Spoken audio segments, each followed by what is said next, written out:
শীতকালের এই শিম ভর্তা কার না ভালো লাগে বলেন।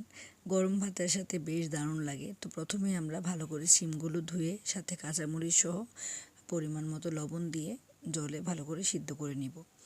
তো সিদ্ধ হয়ে গেলে যেন ভালো করে জলটা শুকিয়ে যায় সেটা খেয়াল রাখতে হবে। দেন আমি এখানে ধনিয়া পাতা, কাঁচামরিচটা আর সিমটা একসাথে ভালো করে শিলপাটায় বেটে নিয়েছি। আসলে না বাটলে ব্লেন্ডারে অতটা মজা লাগে না, বাটাটারই বেশি টেস্ট আসে।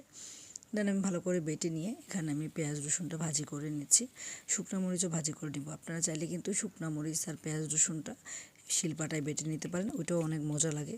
কিন্তু আমি এটা আলাদা করে মেখে নিব। এখানে একটা মরিচ ভর্তা বানাবো।